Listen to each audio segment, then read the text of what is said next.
कक्षा 3 क्लास 3 में सभी रूपों को अगला क्रम देखते हुए पेज नंबर 22 पर संज्ञा की पहचान, जो हमारा चौथा चैप्टर है, चौथा लेसन है, संज्ञा की पहचान में हम लोगों ने पहला रूप देख लिया था। तो संज्ञा की पहचान की उसकी परिभाषा देखा, इसमें कौन कौन से भेद हैं ये जाना, और इसी के अंतर्गत हमारा आया था प्राणियों के नाम, वस्तुओं के नाम, पेज नंबर 23 पे। और उसके बाद हम लोगों ने भावों के नाम देखे थे कि कैसा भाव होता है, हंसना भाव है, दुख का भाव है, बचपन का भाव है, बुढ़ापे का भाव है। ये सारे भावों को, इस भाव माने सिचुएशन, स्थितियों को देखते हुए कौन से भाववाचक शब्द होते हैं, प्राणियों पे वाचक शब्द हैं, संज्ञावाचक शब्द हैं, इन सारे शब्दों को देखते हुए अब अगला हम लोग का क्रम आ रहा है पेज नंबर 24 पर। देख रहे हैं कि क्या हुआ है, संज्ञा के भेद। तो संज्ञा जो हम लोग परिभाषा तय किए थे, किसी व्यक्ति, वस्तु, स्थान, भाव के नाम को संज्ञा कहते हैं। इसी जो हमारा एक भाव है, किसी व्यक्ति का नाम है, प्राणी का नाम है, स्थान का नाम है, ये सारे अलग अलग रूपों में विभक्त हो जाते हैं आगे चल कर के। तो इसी चीज़ को बताते हुए कह रहे हैं यहाँ पर 24 पेज नंबर पे। तो बोले संज्ञा के भेद, अर्थात ये जो सारे अलग अलग भाव हैं, जो भाव में, जो संज्ञा शब्द हमारा भाव में बढ़ जाता है, प्राणियों में बढ़ जाता है, स्थानों के नाम में अतिरिक्त से बढ़ जाता है, इन सारे रूपों को विभक्त करते हुए तो बता रहे हैं क्या क्या इसके अलावा और भी हो सकते हैं। तो इसमें बताए, बोले कि संज्ञा के भेद हमारे जो हैं वो कितने बड़े, संज्ञा के भेद माने होता है प्रकार, कितने भागों में विभक्त किया जा सकता है संज्ञा को, या किया गया है। इसी में बता रहे हैं संज्ञा के भेद। तो बोले संज्ञा के 3 भेद होते हैं। जब पूछा जाए संज्ञा के कितने भेद हैं, तो संज्ञा के 3 भेद हैं मुख्य। कौन से? तो जातिवाचक संज्ञा, व्यक्तिवाचक संज्ञा और भाववाचक संज्ञा। इन भेदों को समझने के लिए नीचे दिए गए चित्र को देखिए, वाक्य पढ़िए और समझिए, ऐसा बोल रहा है इसमें। तो बोले कि जातिवाचक संज्ञा, व्यक्तिवाचक संज्ञा और भाववाचक संज्ञा। तो संज्ञा के कितने भेद हुए? संज्ञा के 3 भेद हुए, जातिवाचक, भाववाचक और व्यक्तिवाचक। ये 3 नाम के हमारे संज्ञा के भेद होते हैं। तो पहला आया जातिवाचक, अर्थात संज्ञा के किन्हीं ऐसे शब्दों का प्रयोग करना जिनसे किसी विशिष्ट जाति का मतलब कहने का है समूह का, अर्थात हम कोई एक ऐसा शब्द बोले जिससे उस समुदाय के पूरे सभी का बोध हो जाए। जैसे एक शब्द है मानव। अगर हम बोला जाए कि आज के समय में मानव बहुत बुरा व्यवहार कर रहा है, अगर यह वाक्य बोला जाए तो इसमें मानव कहने मात्र से संसार में जितने भी मनुष्य, जितने भी इंसान हैं, सबका बोध हो जाएगा।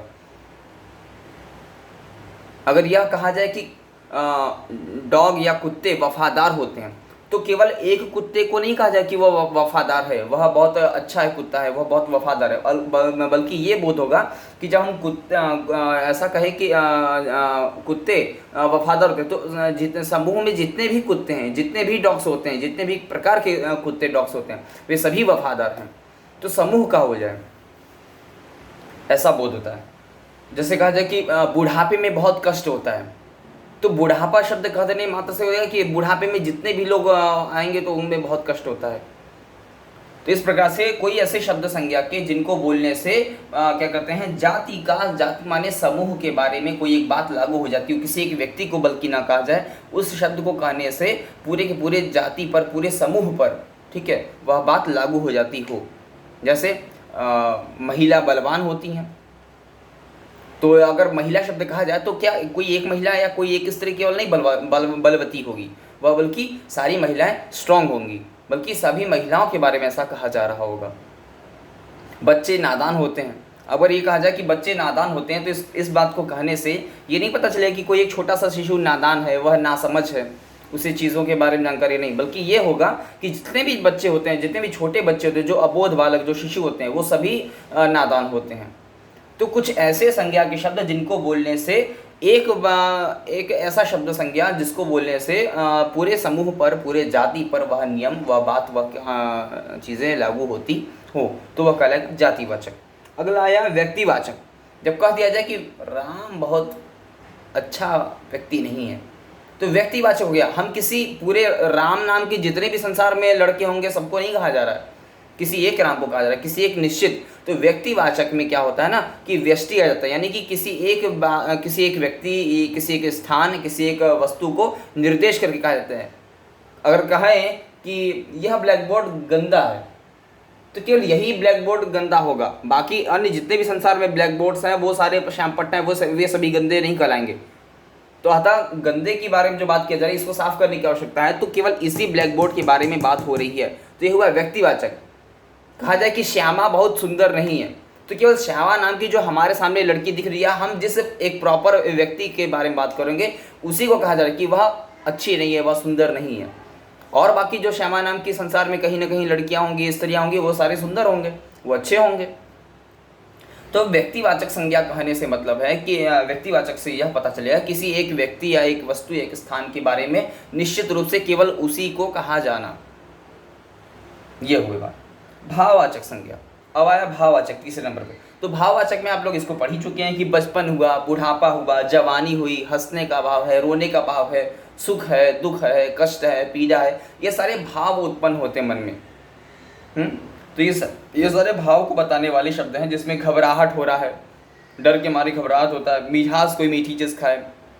तो इस प्रकार से ये सारे शब्दों को बताने वाला हमारा भाववाचक संज्ञा कहलाता है। यही संज्ञा के मुख्य 3 भेद हैं, जिससे हम जातिवाचक, व्यक्तिवाचक और भाववाचक के बारे में जानकारी प्राप्त कर पाते हैं। तो संज्ञा के मुख्य 3 भेद हो गए हमारे। इसी में देखिए अगला बता रहे हैं कि एक वृद्ध है, एक बालिका है, तो बोले लड़की ने अपना नाम नेहा बताया।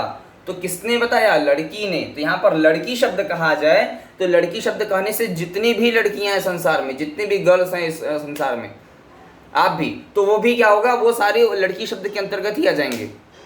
तो बोला कि लड़की ने अपना नाम, यानी जितनी भी लड़कियां थी उन सभी एक लड़कियों में से किसी से पूछा गया तो उस लड़की ने अपना नाम क्या बताया? नेहा।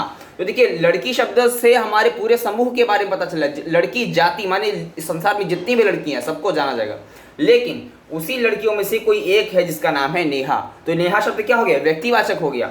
और लड़की शब्द जातिवाचक। लड़की कहने से पूरे जाति समूह का बोध है, जितनी भी संसार में लड़कियां होंगी। लेकिन नेहा हो गया, नेहा शब्द किसी का नाम है तो नेहा शब्द हो गया व्यक्तिवाचक, क्योंकि नेहा किसी एक लड़की का नाम हो सकता है। सभी लड़कियों का नाम नेहा थोड़ी ना हो जाएगा। किसी का श्यामा होगा, किसी का प्रिया होगा, किसी का नेहा होगा। सभी लड़कियों के अलग अलग नाम होंगे। तो जो अलग अलग नाम है, जिस नाम से हम जाने जाते हैं, जिस नाम से आप जाने जाते हैं, वह नाम क्या हो गया? वह व्यक्तिवाचक हो जाता है। यह समझने की बात है। अब कहें हिमालय सबसे ऊंचा पर्वत है। पर्वत शब्द यहाँ पर हो गया जातिवाचक, लेकिन हिमालय शब्द हुआ व्यक्तिवाचक। कैसे? तो बोले पर्वत कहने से संसार में जितने भी पर्वत हैं सबके बारे में जान लेंगे। हिमालय का पर्वत हो, विंध्य का पर्वत हो, तो जितने भी संसार में पर्वत है, हिमाद्री पर्वत हो, मेरू पर्वत हो, जितने भी संसार में पर्वत हैं सबके बारे में पर्वत शब्द से कहा जा सकता है। लेकिन बोले कि नहीं, उन सभी पर्वतों में सबसे ऊंचा कौन है? तो बोले हिमालय। हिमालय एक पर्वत का एक खास नाम हो गया। हिमालय संसार में एक ही है और हिमालय इसके अलावा नहीं है। तो बोले कि हिमालय नाम जो हो गया किसी एक पर्वत का, वह व्यक्तिवाचक हो गया। अगला बोले कि दिल्ली शहर यमुना नदी के किनारे बसा है। तो यमुना नदी तो कई जगहों से, कई शहरों से घूमते हुए जाती है। कई शहरों में यमुना नदी का विस्तार है। लेकिन क्या बोले कि वह यमुना नदी जो है वह किस शहर में बहती हैं? तो बोले कि नहीं, सभी शहरों में तो जाती है, लेकिन हमको किसके बारे में जानना? दिल्ली शहर। तो बोले कि दिल्ली शहर मेन खासियत, तो दिल्ली शहर क्या बन गया यहाँ पे? व्यक्तिवाचक बन गया, क्योंकि दिल्ली शहर संसार में एक ही दिल्ली है और कहीं दिल्ली इसके अलावा नहीं होगी।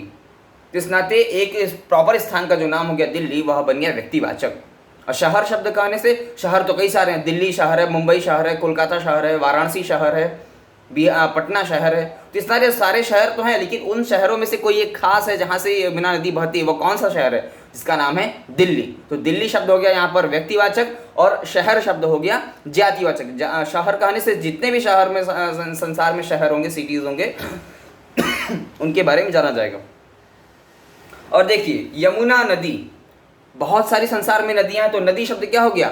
जातिवाचक हो गया। गंगा है, यमुना है, सरस्वती है, दूध पापा है, गिरना है, जितने भी संसार में नदियां सबके बारे में बताइए। तो नदी शब्द क्या हो गया? यहाँ पे जातिवाचक हो गया। लेकिन इसके बाद अगला शब्द है यमुना।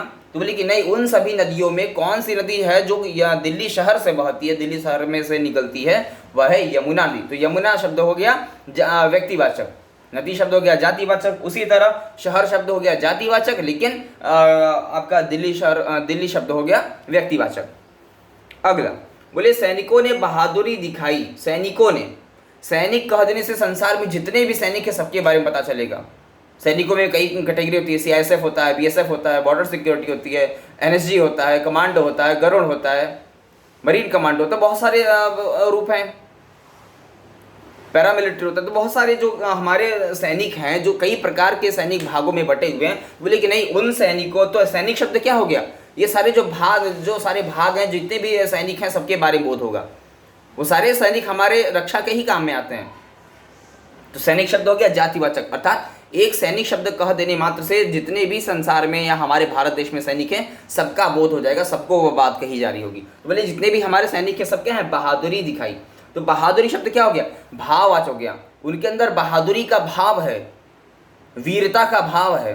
तो वीरता का भाव होना, बहादुरी का भाव होना, ये भाव, तो बहादुरी शब्द यहाँ पर क्या हो गया, भाव बतला रहा है, भाववाचक शब्द संज्ञा हो गया है। तो अगला बोले कि सैनिकों ने बहादुरी दिखाई, इसके बाद आया उन्होंने वीरता से मुकाबला किया। तो जो सैनिक थे उन्होंने बहादुरी भी दिखाई और वीरता से, वीर के भाव से, वीरों की तरह, एक योद्धा की तरह उन्होंने लड़ा।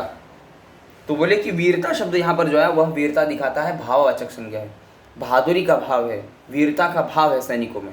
तो इस सारे जो शब्द हैं ये हुआ है भाववाचक संज्ञा। अब अगला बोले इसमें क्रम, तो बोले कि यहाँ पर तो हम लोगों ने जो अभी तक पढ़ा, तो बोले कि इन सभी शब्दों में लड़की शब्द, पर्वत शब्द, शहर, नदी और सैनिक कहने से किसी विशेष नाम का बोध नहीं हो रहा है, ये किसी न किसी जाति का बोध करा रहे हैं, अर्थात ये सारे एक जैसे का नाम बोध करा रहे हैं।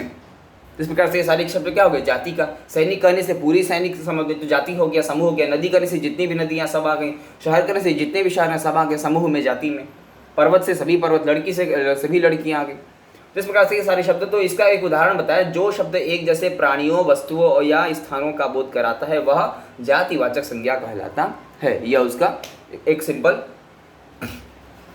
उदाहरण तय किया। अगला बोले कि नेहा, हिमालय, दिल्ली और यमुना शब्द किसी न किसी विशेष नाम है, ये क्रमशः विशेष लड़की या विशेष पर्वत या फिर विशेष शहर या फिर किसी विशेष नदी के बारे में बताते हैं, अतः बोध कराने से ये सारे शब्द बन गए हमारे व्यक्तिवाचक संज्ञा। तो इसका एक उदाहरण तय किए सिंप्लीफिकेशन, तो बोले कि जो शब्द किसी विशेष प्राणी, वस्तु या स्थान का बोध कराता हो वह व्यक्तिवाचक संज्ञा कहलाता है। सामान्य सी बात। अब इसमें बोले बहादुरी और वीरता का भाव है। बोले बहादुरी शब्द से बहादुर होने का भाव पता चलता है, एक प्रकार का भाव है, मोशन है। फिर बोले इसी प्रकार वीरता शब्द से भी भाव होने का पता चलता था, ये भाववाचक संज्ञा बता रहे हैं। तो बोले कि जो शब्द किसी भाव या दशा माने सिचुएशन, स्थिति को बताता हो वह शब्द भाववाचक संज्ञा कहलाता है। इस प्रकार से हम लोगों ने संज्ञा के भेद देखे। तो संज्ञा के कितने भेद हैं, संज्ञा के 3 भेद हैं, जातिवाचक, व्यक्तिवाचक और भाववाचक। जाति से कहने से कोई एक शब्द ऐसा बोला जाए जिससे पूरे समूह पर, पूरे सभी पर लागू हो जाए। कोई ऐसा व्यक्तिवाचक संज्ञा जिसको कहने से किसी एक व्यक्ति के बारे में, एक स्थान के बारे में ही जाना जाए, प्रॉपर एक के बारे में ही बात हो रही हो, उसके अतिरिक्त किसी के बारे में ना हो। फिर बोले भाववाचक, भाव माने मोशन, बुढ़ापा का भाव, बचपन का भाव, जवानी का भाव, ठीक है, स्त्री होने का भाव, पुरुष होने का भाव, बालक होने का, बच्चे होने का भाव, ये सारे भाववाचक संज्ञा। वीरता का भाव, बहादुरी का भाव, कमजोर होने का भाव या फिर डर का भाव, ये सारे भाववाचक संज्ञा शब्द हैं। तो इस प्रकार से हम लोगों ने संज्ञा के भेद को भी कंप्लीट कर लिया है।